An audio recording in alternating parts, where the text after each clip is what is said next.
First off, I'm pleased with the group. I mean, it's day one, so the assessment necessarily isn't on too much as it relates to our playing style and all that.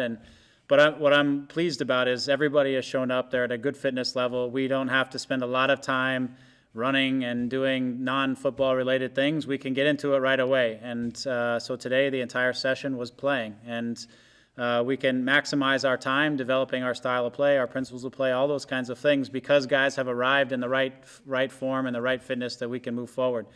Leaders of that are Jonah and Javier because there's two guys who put a ton of work into the offseason to get themselves into full fitness, to be free mentally as they arrive, happy every day that they've come in, vocal as leaders. They do their work in slightly different ways. Javier is very vocal throughout the training session. He is always pushing and teaching and giving information during the run of play.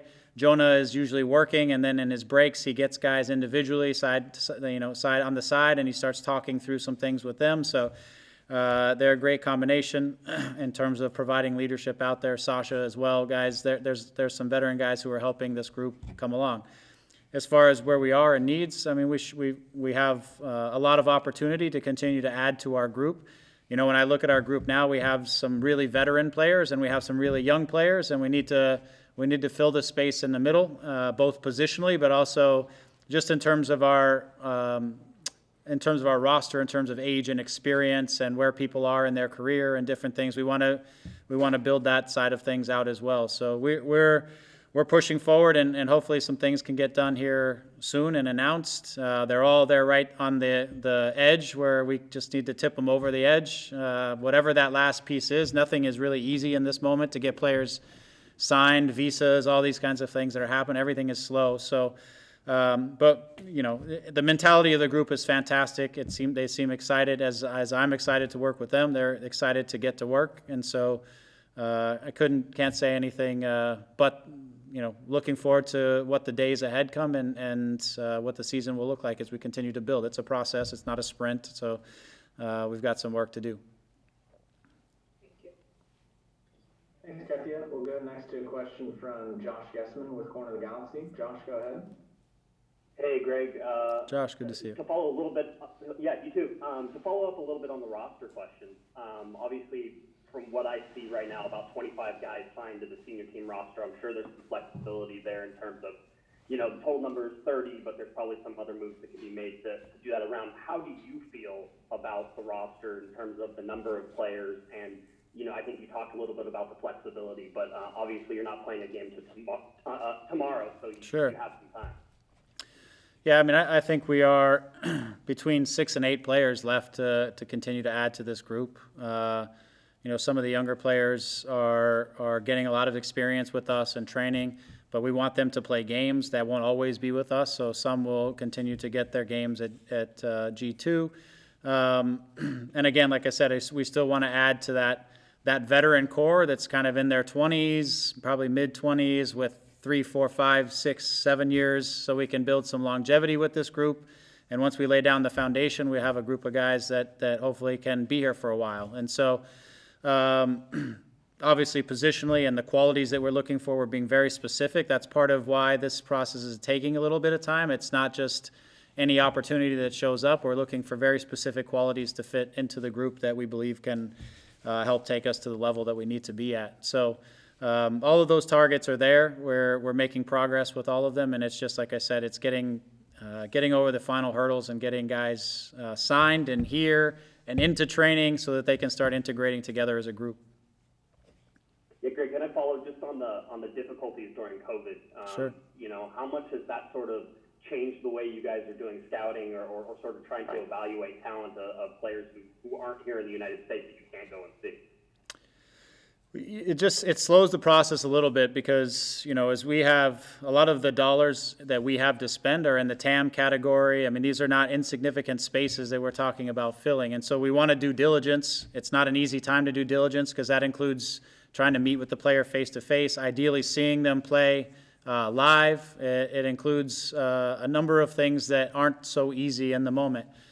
We've been able to do that with just about everybody that we've been speaking with, but it has taken a little bit of time, and that's part of it. But we're talking about adding players that can be with us for 3 to 5 to 7 years. So we've got to take that process wisely, and we've got to try to minimize any sort of mistakes by just due diligence and checking off all the boxes. Thanks, Greg. You're welcome. Thanks, Josh. We'll go next to a question from Vanney Garcia with LA Soccer Hub. Gio, go ahead. Hey Greg, hope everything's going well. Thank you. Obviously today's the first day. You guys might have started before this, but this is the first day for us.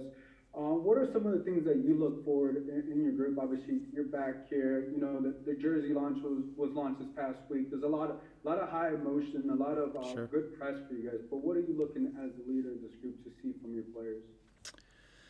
You know, I think just it's the way I see the game is what I'm looking for within the guys. I think the guys, everything that I've seen from them, you know, when they've come out and done their voluntary sessions to even these sessions that are still voluntary but moving forward, is there's a real commitment, a willingness to work, an eagerness to learn, to take in information. That's a starting point. Just open-mindedness to take on something new and a new style of play, a new trajectory, all that. So that is there, and the work is there, and they're ready to put that in.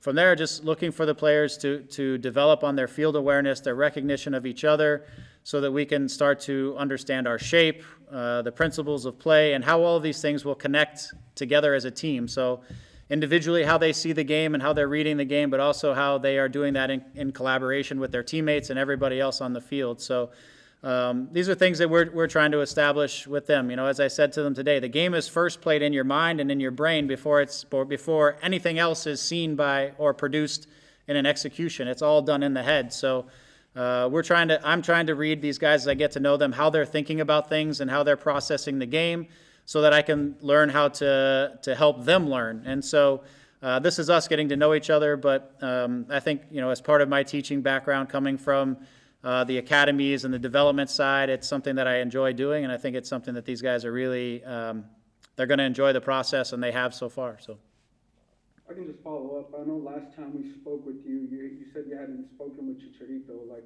what has been your relationship since now you've spoken with him? Obviously, we knew about it the season he had last year. Yeah. I wonder if you can share some of those conversations that you guys have had.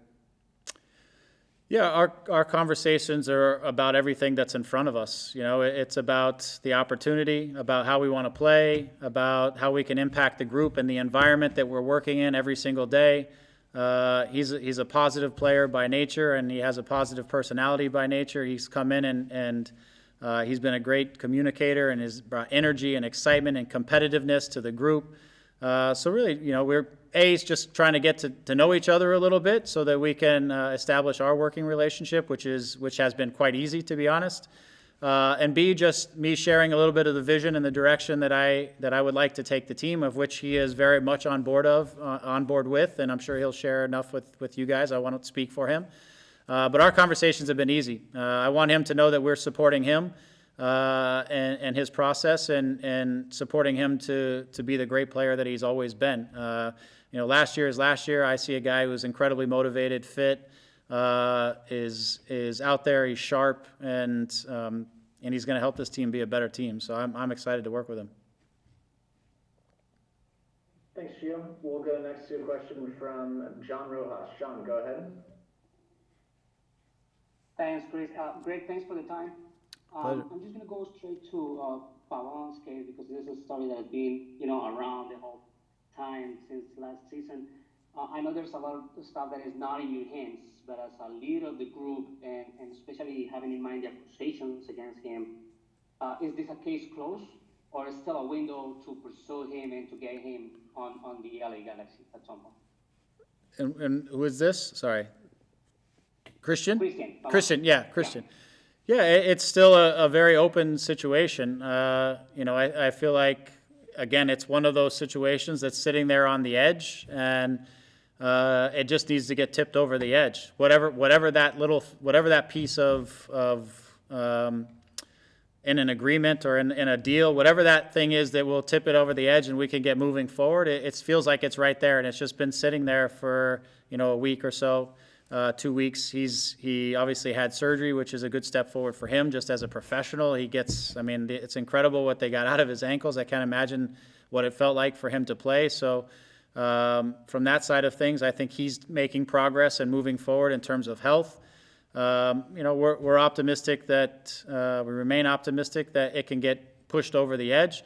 At the same time, as a guy who has been sitting here waiting, we also have to be considering what does life look like if we can't get this over the edge, and we need to be considering that and have been. And so, but I'm still hopeful that we can get it done.